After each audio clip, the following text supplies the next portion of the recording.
नमस्कार प्रेक्षको, C news Pune वृत्तदर्शनमध्ये आपलं स्वागत. पुणे महानगरपालिकेमध्ये नगरसेवकांची अनुपस्थिती, पुणे महानगरपालिकेच्या नगरसेवकांची निवडणूक नाही, त्यामुळे पुणे महापालिकेत संपूर्णपणे प्रशासन चालवत आहे. त्यामुळे शाळा जप्तीच्या नोटिसा अनेक ठिकाणी पुणे महानगरपालिका करसंकलन विभागातर्फे देण्यात आलेल्या आहेत. त्याविरुद्ध संजय बालगुडे यांनी आंदोलन करायचा निर्णय घेतला आहे. जाणून घेऊयात नेमकी काय समस्या. शेकडो संस्थांना, शाळा, कॉलेज, शिक्षण संस्था यांना महानगरपालिकेने नोटिसा दिलेल्या आहेत, जप्तीच्या नोटिसा दिल्या. याच्या पुढे जाऊन महानगरपालिकेने काय केलं आहे की जप्तीच्या नोटिसा देऊन ते थांबले नाही, तर त्यांनी जाऊन शाळांची आणि कॉलेजची कार्यालय सील केली. त्याचे काही पुरावे माझ्याकडे आहेत, ते मी तुम्हाला देतो. माझं एवढं म्हणणं आहे की तुम्ही मोठमोठे उद्योजक असतील, मंगल कार्यालय असतील, ज्याचा एरिया एकरांमध्ये, त्यांना तुम्ही टॅक्स लावत नाही, त्यांना तुम्ही सवलती देत आहे.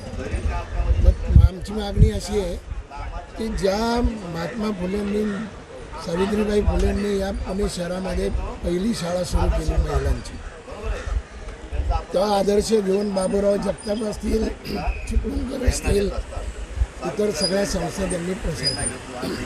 त्या पुण्यामध्ये की ज्याचा लौकिक जगामध्ये आहे की विद्येचा माहेरघर म्हणून, अशा विद्येच्या माहेरघरामध्ये तुम्ही जर शिक्षण संस्था, शाळांना आणि कॉलेजला कुलप लावत असाल, सील करत असाल, तर मला असं वाटतं हे दुर्दैव आहे आणि त्याच्या विरोधात हे आंदोलन आहे.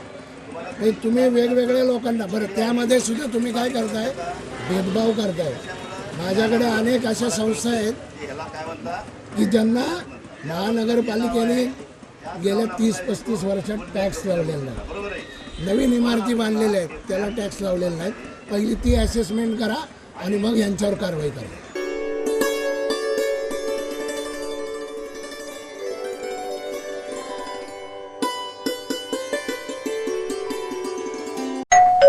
अहो उठा ना, ऑफिसला नाही का जायचं?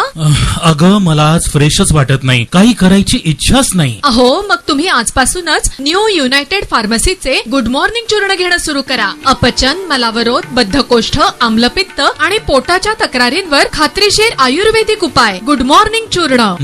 35 वर्षांपासून सगळ्यांच्या पसंतीचे गुड मॉर्निंग चूर्ण औषधांच्या प्रत्येक दुकानात मिळते.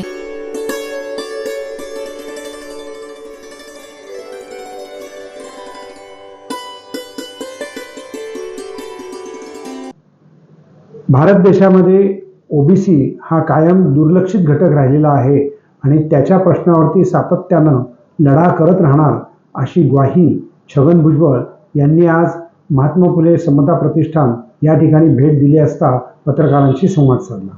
हो, मला वेळ लागलेलाच आहे ना. ओबीसीसाठी काम करण्याचा वेळ मला गेली 35 वर्ष लागलेला आहे ते खरं आहे. ओबीसीसाठी, मागासवर्गीयांसाठी, फुले शाहू आंबेडकरांच्या मार्गाने जाण्यासाठी ते वेळ लागलेलं आहे मला. तर काय करणार, ते आता शेवटच्या श्वासापर्यंत जाणार नाही आहे. नाही सात आता जरांगेची मागणी ते नाही आहे. आता ते एक पाऊल पुढे गेलेले आहे, तुम्हाला अजून का समजत नाही. त्यांचं म्हणणं आहे की सर्व मराठ्यांनाच कुणबी सर्टिफिकेट अशी त्यांची मागणी आहे. त्याच्यामुळे कुणबी सापडलं काय नाही सापडलं, त्यांना काय फरक पडतो. हम चुनावी साल में अब प्रवेश कर चुके हैं. 2024 लोकसभा चुनाव नज़दीक है. आप पार्टी के वरिष्ठ नेता हैं. सीट शेयरिंग को लेकर अभी कुछ सीट शेयरिंग को लेकर लोकसभा चुनाव की आपकी जो गठबंधन है आपका, उसमें सीट शेयरिंग को लेकर अब तक कोई फॉर्मूला सामने नहीं आ रहा है अभी, और आप कितनी सीटों पर लड़ने के इच्छुक हैं, इन बातों को लेकर. देखिए, अभी इसके बारे में जो है सारी बातचीत जो है, हमारे जो लोग हैं वहाँ बैठे हुए हैं, तीनों पार्टी के लोग बैठेंगे साथ में और बड़ी शांतता के साथ, और कोई उसमें हिचकिचाहट नहीं है, कोई मन दुख नहीं है. बड़े आनंद के साथ जो है सीट शेयरिंग होगा. जो जहाँ चुनकर आएगा, जिसकी जितनी ताकत है उसके हिसाब से सीट दी जाएंगी. तो उसमें कोई तकलीफ अभी तो मुझे नहीं दिख रही.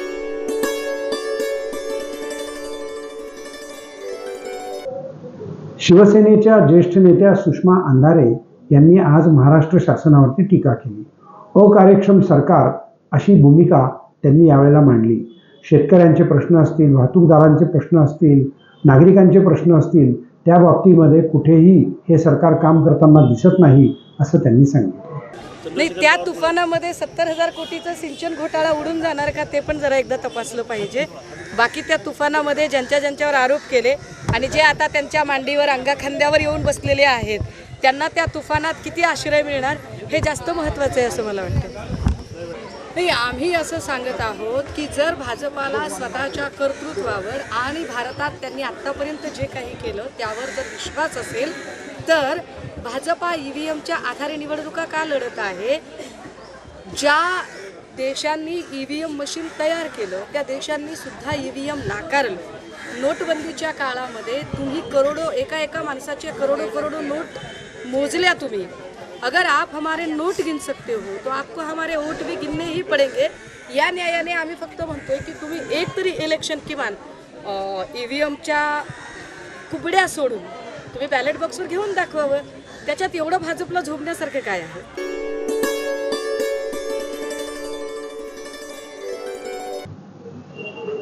सावित्रीबाई फुले यांच्या जयंतीनिमित्त जर आपल्याला काही संकल्प करायचा असेल तर आयुष्यभर आपण कार्यकर्ते राहू आणि त्याचप्रमाणे आपण समाजात काम करू, तेच खरं सावित्रीबाईंना आवडलं असतं असं प्रतिपादन विधान परिषदेच्या उपसभापती डॉक्टर नीलम गोरे यांनी अमेरिकेहून खास पाठविलेल्या या संदेशात. नमस्कार, जय महाराष्ट्र. नवीन वर्षाच्या आपल्याला मनापासून शुभेच्छा. 3 जानेवारी हा सावित्रीबाई फुले यांचा जयंती दिवस आहे. 1831 साली क्रांतिज्योती सावित्रीबाई फुले यांचा जन्म झाला आणि त्यानंतर मुलींची पहिली शाळा पुण्यामध्ये 1848 सालाच्या सुमाराला सुरू झाली. त्याच्यानंतर संपूर्णपणाने सातत्याने महात्मा ज्योतिराव फुले यांच्यासोबत काम करण्याबरोबरच अनेक मुलींच्यावरती अन्याय करणाऱ्या ज्या चुकीच्या गोष्टी चाललेल्या होत्या, मग त्यामध्ये बालविवाहचा समावेश करावा लागेल, हुंडा प्रथा, मुलींना टाकून देणं, इतकंच नव्हे तर मुलगी असेल आणि मुलगा नसेल तरीसुद्धा संपूर्णपणे तिला बहिष्कार टाकणं, अशा अनेक गोष्टींच्या विरोधामध्ये फुले दाम्पत्यांनी लक्ष घातलं. सत्यशोधक समाजाची स्थापना केली आणि त्याच्यामुळेच मोठ्या प्रमाणात मुलींना शिक्षणासाठी अनेक दारं उघडी झाली. मुलींच्या शिक्षणाला जो विरोध होता तो दूर करण्याचं कामसुद्धा त्यांनी केलं.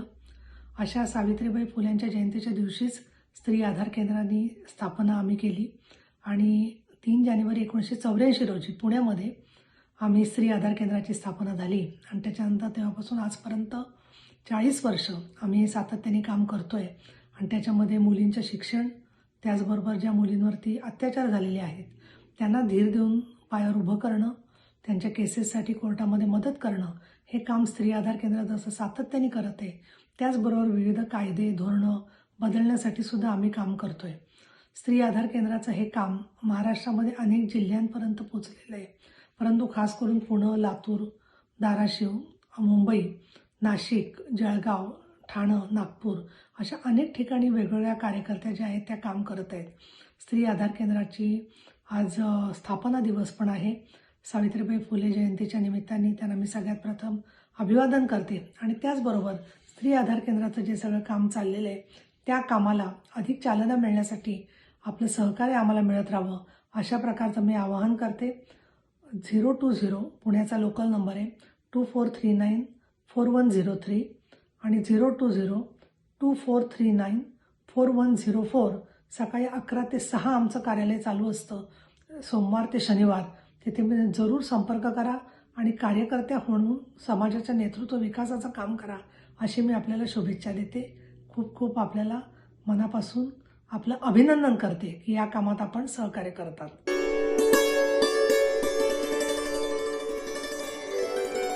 लोकशाहीचं रक्षण ही आता एक चळवळ सुरू झालेली आहे. त्याचाच एक भाग म्हणून युक्रान आणि त्यांच्या सहयोगी संस्थांनी मिळून 2 दिवसाचं विचारवेध संमेलन पुण्यामध्ये घेतलं आहे. लोकशाही ही या देशाचा आत्मा आहे आणि तो मूर्त होता कामा नये अशी भूमिका त्यामागे आहे अशी माहिती पत्रकार परिषदेमध्ये आज देण्यात आली. कार्यकर्ते, विचारवंत यांनी एकत्र येऊन अनेक सामाजिक प्रश्नांवर चर्चा करावी आणि त्यातून संशोधनाला आणि कार्यकर्त्याला पुढची दिशा मिळावी अशी असते. गेले 3 वर्ष कोविडमुळे ही संमेलनं झाली नाहीत.